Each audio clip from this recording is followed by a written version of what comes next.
NB নিউজৰ কেমেৰাত বন্দী হোৱা এই দৃশ্যবিলাক চাওক। কেউপিনে ঘৰেই ঘৰ। এটা হয় না? খিলঞ্জীয়াৰ মাটিত সন্দেহজনক লোকৰ বেদখলৰ দৃশ্য এয়া।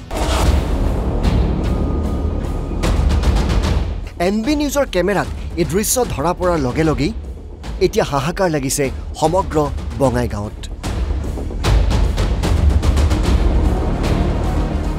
খিলঞ্জীয়াৰ ভূমি সন্দেহজনক লোকক বিক্ৰী কৰাৰ গুৰুতৰ অভিযোগ উঠিছে। গৰুকুটি গোৱালপাৰা সোণাপুৰা উচ্ছেদিতৈ সাজিছে ঘৰ বঙাইগাঁৱত।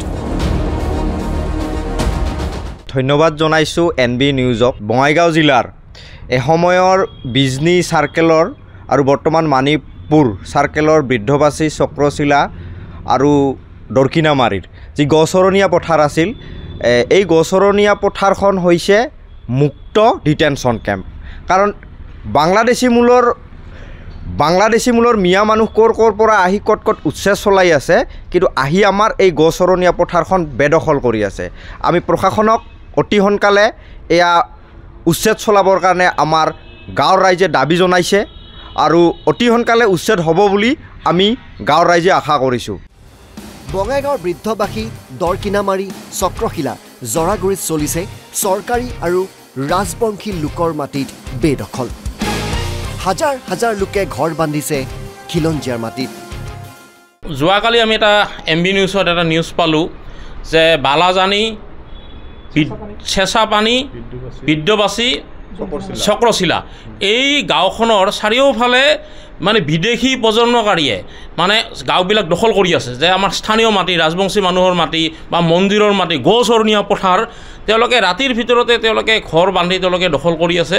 গতিকে আমি বীৰ চিলাৰায় সেনা স্বতন্ত্ৰ অসমে ইয়াক আমি গভীৰ উদ্বেগ প্ৰকাশ কৰিছোঁ আৰু লগে লগে আমি তৎক্ষণাত আমি জিলা উপায়ুক্ত মহোদয়ক আমি লগ কৰিছোঁ যে এইবিলাক অতি সোনকালে যিবিলাক চৰকাৰী মাটি বা বেচৰকাৰী মাটি যিবিলাক অবৈধ ব্যক্তিয়ে দখল কৰিছে, তেওঁলোকৰ কোনো ধৰণৰ মাটিৰ কাগজ পত্ৰ নাই, আমি তৎক্ষণাত আহি তাতে ঘৰ বান্ধি এখন বস্তিৰ নিচিনা যি গঢ়ি তুলিছে, এইবিলাক তেওঁলোকে এটা ইনভেষ্টিগেশ্যন কৰক।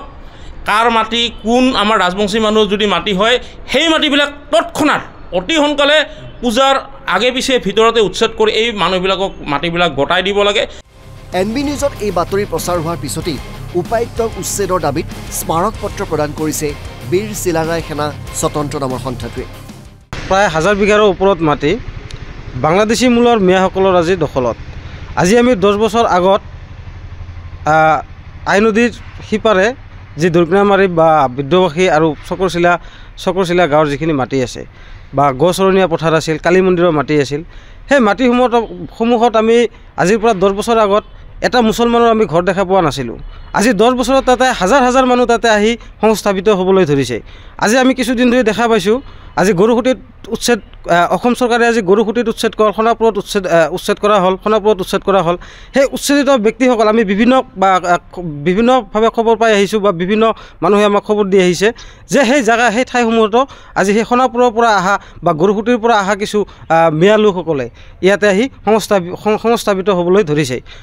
অসমৰ বিভিন্ন প্ৰান্তত খিলঞ্জীয়াৰ মাটিত বেদখল চলিছে আৰু তাৰ শেহতীয়া উদাহৰণ হৈছে বঙাইগাঁৱৰ আই নদীৰ পাৰত থকা এই বিশাল ভূখণ্ড। বঙাইগাঁৱৰ পৰা বিক্ৰম ৰঞ্জন ৰয়, NB নিউজ।